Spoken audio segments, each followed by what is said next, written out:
This is the Concert Cruiser, and welcome back to Hoof Rock, where I look at the songs of MLP. And we are finishing off the Equestria Girls soundtracks with The Legend of Everfree.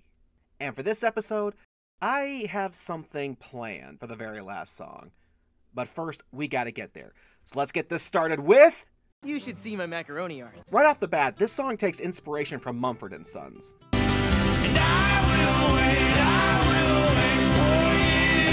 for you. Will your story be told or remain a mystery? And it's actually a pretty good fit because not only do they sound good and they also have that folk-like sound, but this is also the best song on the album. Really? Yes, there is a heavy orchestral song. Yes, there is a catchy pop tune. But I expect that from MLP. What I wasn't expecting was a good jamboree song. You got the acoustic guitar doing triplets, but it's palm muted, so that the mandolin can do leads.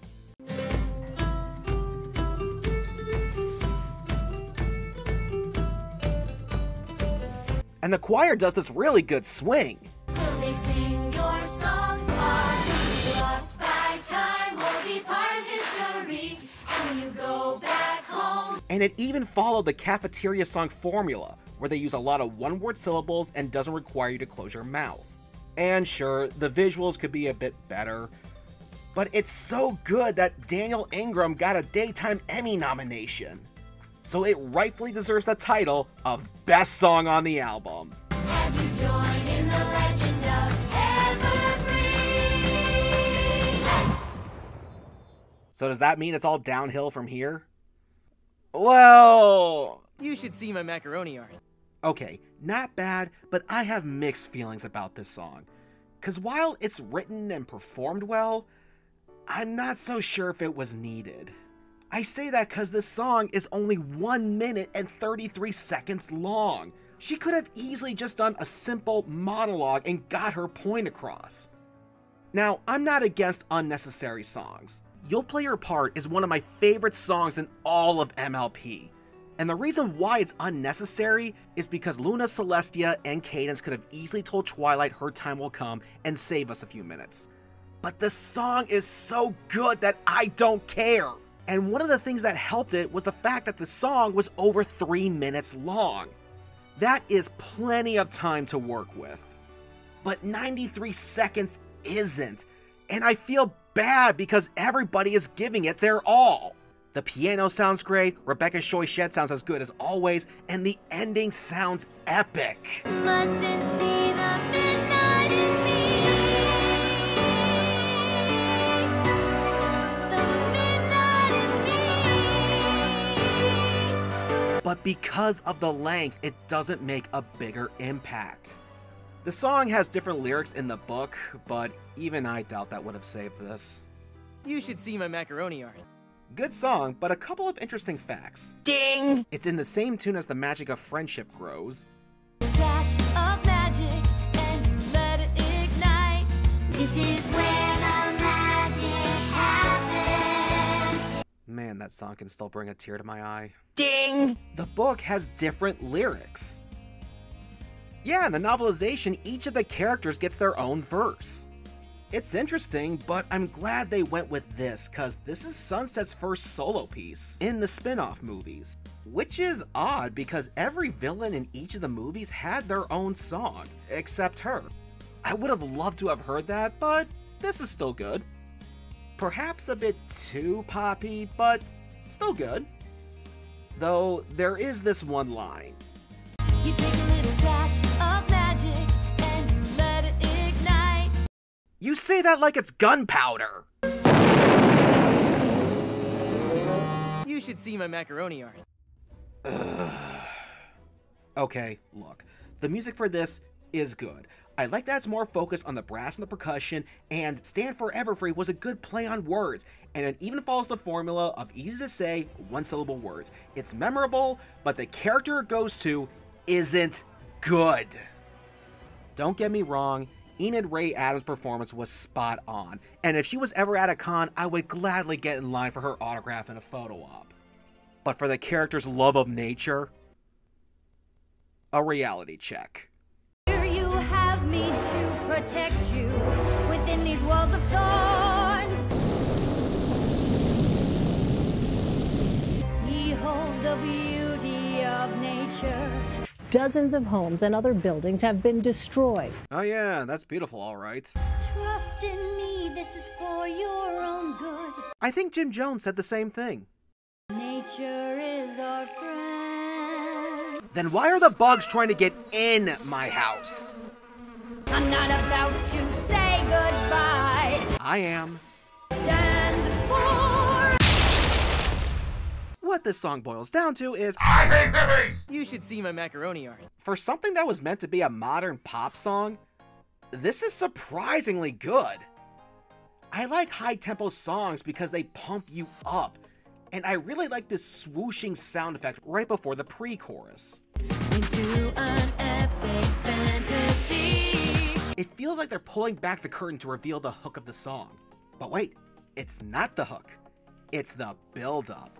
Or as I call it, a musical tease. Hey, hey, you can be a hero too. And then you get the chorus. Come away with me. Be the legend you are meant to be. Man, listen to that beat. You'll always be evergreen. You can really move to it. Though, I have to wonder how much of those instruments were actually used in the making of this song. But I really like this line. Be the legend you are meant to be. It's too long to explain why, so for a short answer, check out this video by Absolute Unit. Link in the description. But as good as this song is, it does give us the ugliest shot in Equestria Girls.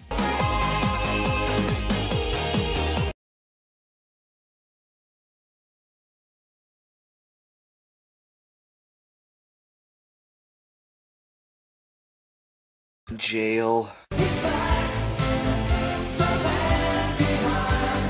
This is not a flattering angle. This is the closest thing to Sidetwi looking like an egghead. And I have to wonder if they know this, because they never use this angle again. Oh, and by the way, is Bulk's dance supposed to be a meme or something? Regardless, good song. You should see my macaroni art. And now for our grand finale, Hope Shines Eternal. So, what can be said about this song? Well, for starters, there's actually an unreleased demo version out there. Somewhere's a book, the chapters still blink inside. But what about the official version?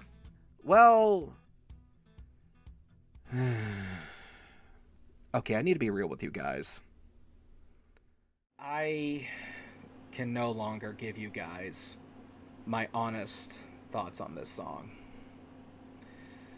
See, we actually had Daniel Ingram as a guest at the Grand Brony Gala in 2015, and I had the pleasure of emceeing all of his panels that weekend.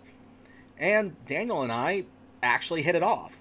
Told him that I was a music nerd, but I had fallen out of the love of it around this time, but the songs he made from the show is what brought me back in, and he and I have actually remained in touch.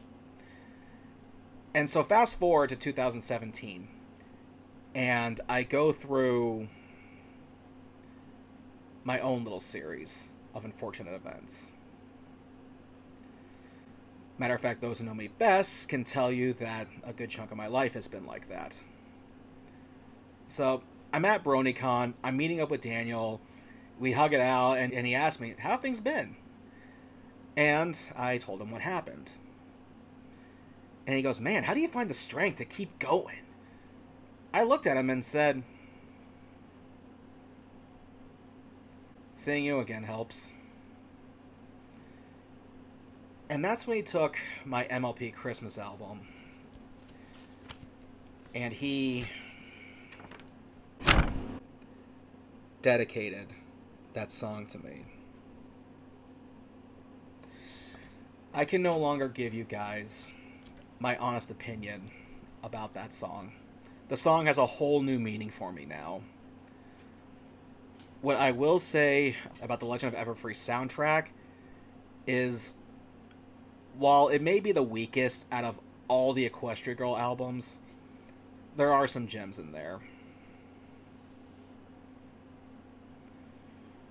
Including a very personal one for me. This is the Concert Cruizer signing off.